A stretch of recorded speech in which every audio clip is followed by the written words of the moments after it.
Okay, so you want to own a luxury handbag brand. Buy some leather, hire a few artisans, slap a logo on the front, and watch wealthy women line up outside your store. That's the picture in your head. Iconic monogram waitlist around the block. Retire on royalties. Here's the problem. Almost none of that is how this business actually works. Let's start with the illusion, because the illusion is doing a lot of work here. Globally, the luxury handbag market crosses $60 billion a year, growing at somewhere between 5 and 7% annually, even through recessions that crush almost every other retail category. A single Hermes Birkin, made from a slab of leather and some thread, can retail for anywhere from $10,000 to over $200,000. On the surface, this looks like the easiest margin business in the world, but here's the part nobody tells you. The actual cost of materials and labor on most luxury handbags sits somewhere between 5% and 15% of the retail price. If the math were that simple, every fashion house on earth would be printing money effortlessly. Most of them aren't. The majority of independent handbag labels that launch never make it past year 5. So how does an industry with margins this fat still manage to bankrupt most of the people who try to build inside it? That's the entire question this video is going to answer. And the answer starts with an accident. A genuine, unplanned accident that turned into the most powerful luxury product ever created. In 1984, a British actress and singer named Jane Birkin was seated on a flight from Paris to London next to the head of Hermes. Her straw bag spilled open mid-flight, its contents scattering across the seat in front of a room full of strangers. Frustrated, she complained that she'd never found a leather weekend bag that actually worked for a young mother traveling with a child. The Hermes executive sitting beside her listened, sketched a concept on the back of an airplane sick bag, and within a few years, a new design carrying her name went into limited production. Wait, what? An entire billion-dollar product line, the single most valuable handbag design in the history of fashion, started because of a spilled straw bag on a commercial flight. That accident is the origin story.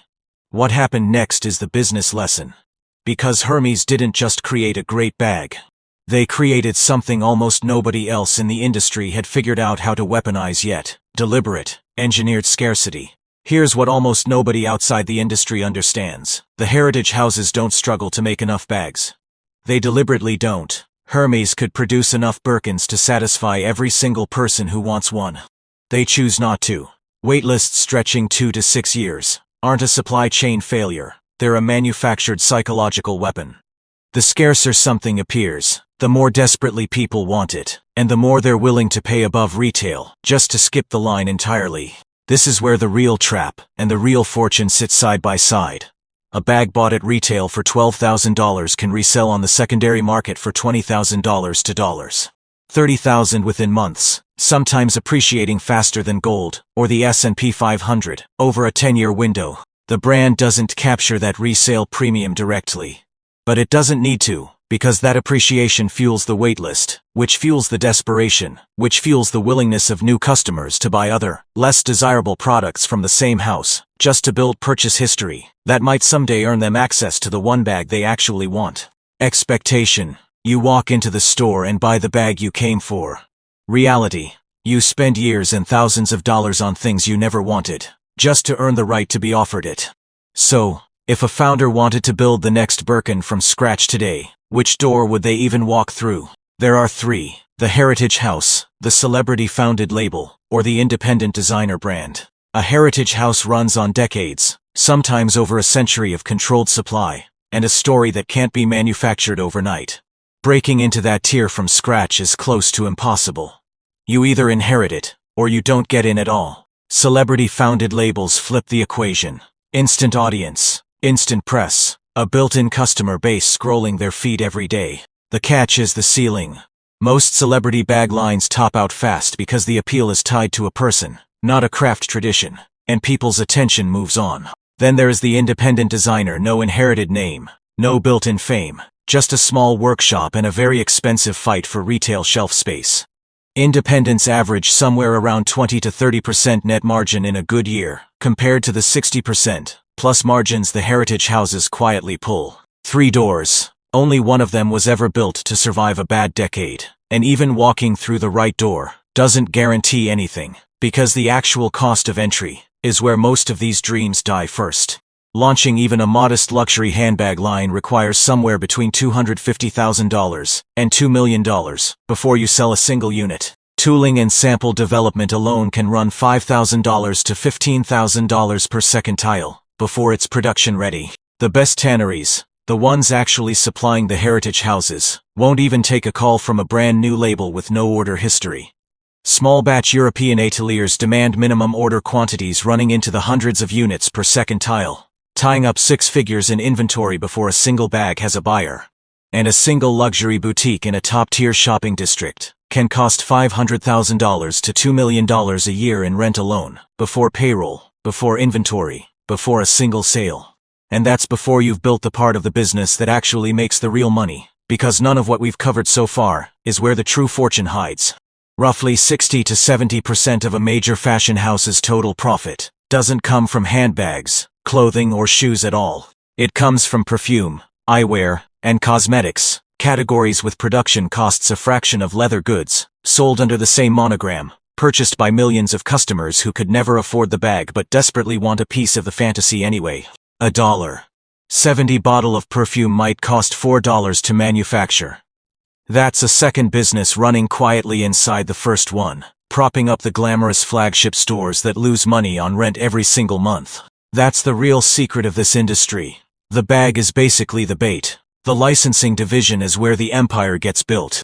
But engineered scarcity has a dark side, and it doesn't just threaten new entrants. It can turn on the house that created it.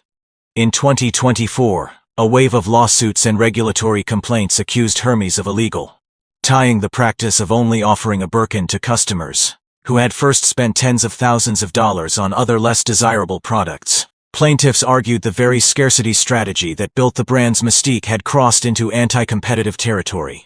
Imagine building the most desired object in an entire industry, only to end up defending in open court the exact mechanism that made it desirable in the first place.